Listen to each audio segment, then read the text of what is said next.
Right, today let's have a look at order of operations. We're going to do an upgrade from the old BODMAS BOMDAS, which we used to a concept which I like to introduce called term lines. And the operations that we have available to us in the notes are the division, the multiplication, subtraction, addition, and then of course brackets. Not all questions require one to consider the order of operations. Like, for example, our question 1 here. There are no multiplication and division or brackets in there. We're at what I call the straight collection phase, and I'll show you a nice little technique for that.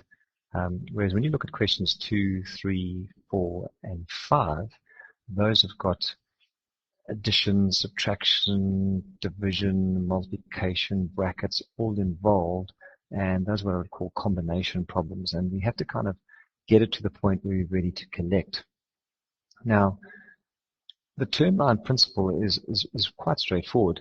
Basically, and it works with algebra as well, but if you have a number followed by a plus sign, or a number followed by a minus sign, or a closed bracket followed by a plus sign, or a closed bracket followed by a minus sign, we can insert a line in between those called a term line. And what that does is it separates the larger problem into a whole lot of small problems, which is a good technique for solving problems in life, so break it down into smaller problems. And if we take a look at question 1, like I said, we don't need to put those lines in here because we're dealing just straight with collection. And we know in mathematics that when you collect, it's all about like terms. And these are like numbers. And what makes numbers like is the power of 1 that sits above them, so we can collect them. So on the side, for example, if I take 3 plus 5, we would say that that's 8. But that's not going to be true if I say 3 squared plus 5 squared does not give us 8 squared. And the reason why we can do this question here, 3 plus 5, and not that, is because of the power of 1 that is sitting above here. And what we collect doesn't change, just how much of what we've got. So over here, all we have to do with question 1 is collect. So the technique which I like to show you about collecting, which is quite cool, is just create a little table like this, and let's go and collect all the positive numbers. Okay, first there's 3, and 5 is 8, and 12, that means we've got 20 positives. And then we can go and collect the negatives. There's 12, and 6 more, that's 18, and 10 more, that's 28. So we have 28 negatives competing against 20 positives. It's quite clear that there will be more negatives by 8. Right, so that was a straightforward sort of collection.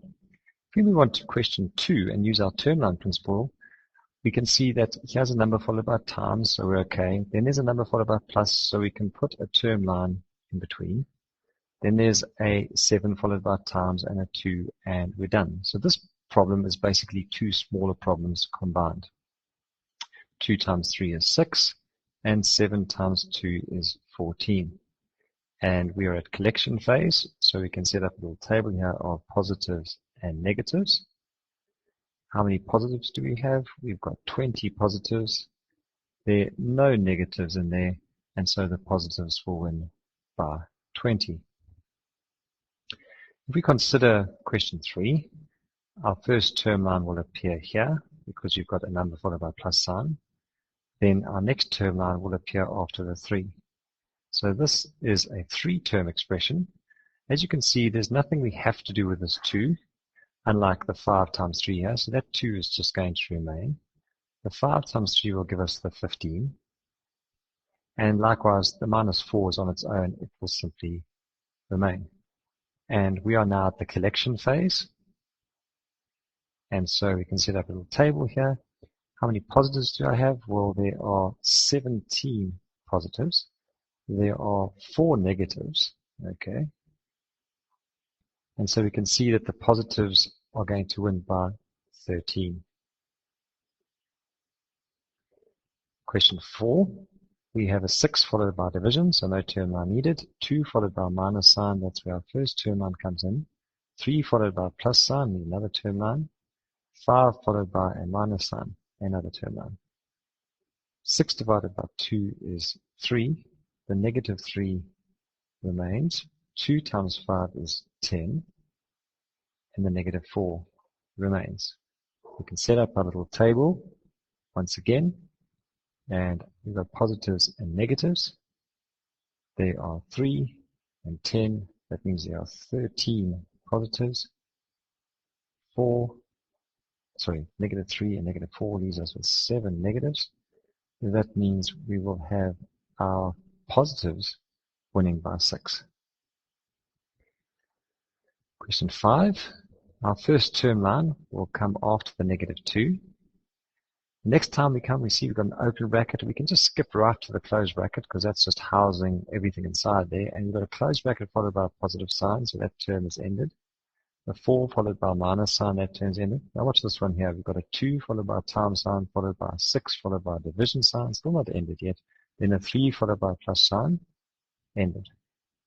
Negative 2 is just negative 2. Negative 3 times negative 2 is positive 6. 4 just slots into place. We have negative 2 times 6 divided by 3. Well, 2 times 6 is 12, divided by 3 is 4, so this would be negative 4, and then the 1 slots into place. We can then set up a little table again of positives and negatives.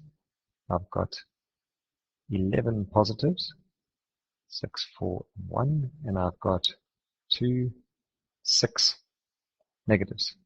That means the answer will be 5 because the positives win by 5.